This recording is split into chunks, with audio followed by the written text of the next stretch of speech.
to mix the drinks that, those of you who do drink like.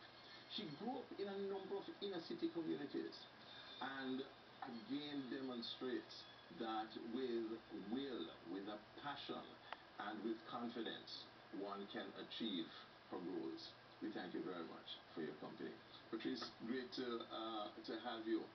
I mean, you're a girl who could have just been stymied by your environment, stymied by what you saw around you, the hopelessness, the despair, the many examples of failure.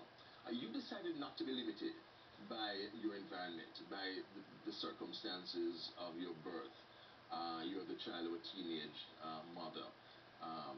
Father wasn't around much. Talk about that, please. Early life. All right. Early life for me, high school life for me was a bit of a challenge. Yes.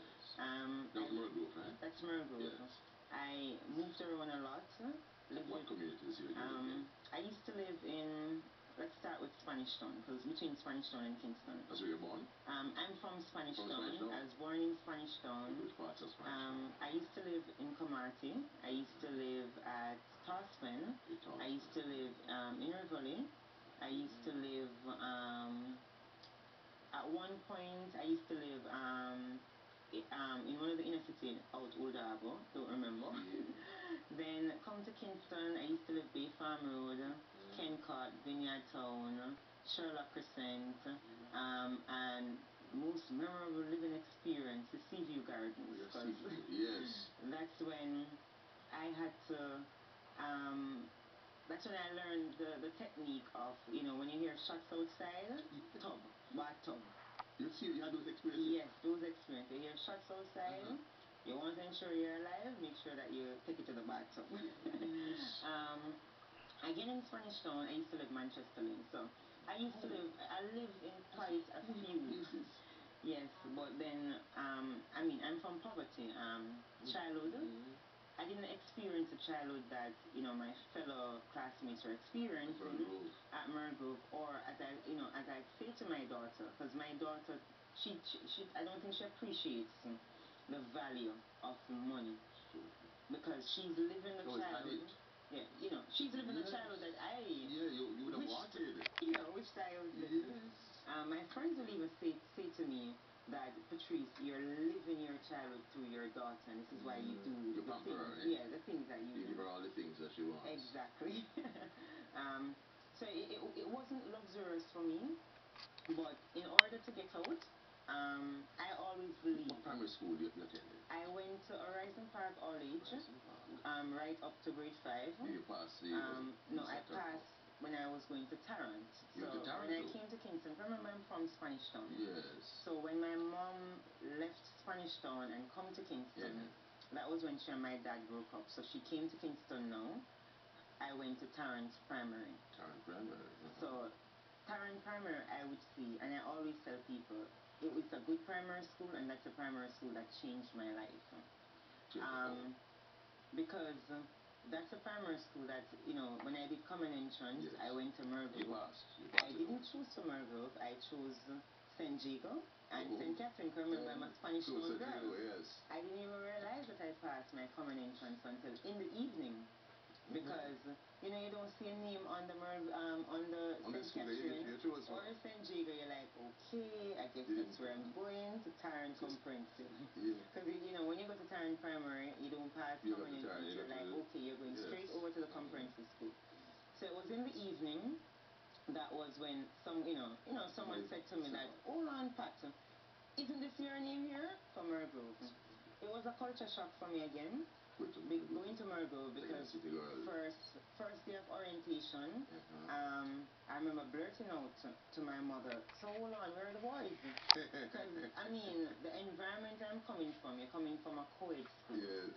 All age school was co-ed, primary school was co-ed, and then you're now thrust into a different social demographic. Yes. that you know that I. So how you related to the middle class girls? I was embarrassed. You're embarrassed. I'm going to be very honest. You're embarrassed. I was embarrassed from where I'm coming from. Yes. You're talking about girls whose parents are dropping them off to school in some high-end vehicles. Yes. You're talking about, you know, the type of shoes that they wear to school, whereas, you know, my first form shoes is the same shoes I wear in second form. You can't, you know, you can't afford it. Not like this lovely pair that you have, you know, it's you know, gorgeous, but, you know, anyway. So it was embarrassing. Summer holidays for them, you know, they would go to like go away, or, you know, if we have trips at school, they can go to trips, I can't.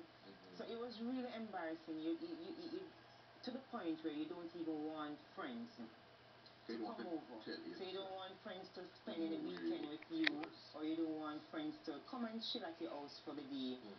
You know, for two reasons. You're embarrassed, you know, about where where you live, and you know, you really don't have a home because you're bouncing left, right, and center.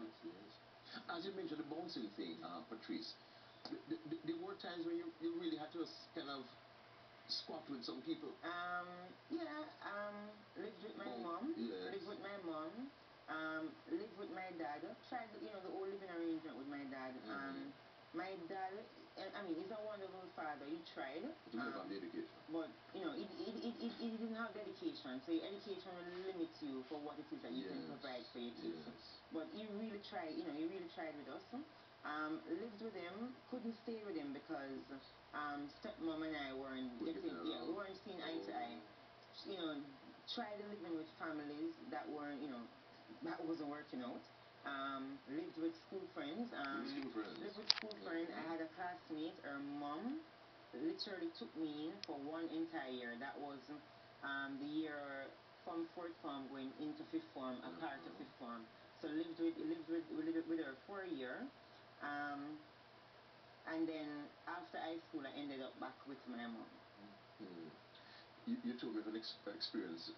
Was it one of the banks, one of the top banks that you had gone to? I remembered, you know, even into high school, back in my days. God, I'm getting old. It's not long. But, you know, back in my days, when you left high school, or, you know, you're about to leave high school, you started looking at the jobs that you want. Everybody wanted to work for the national airline, which is Air Jamaica.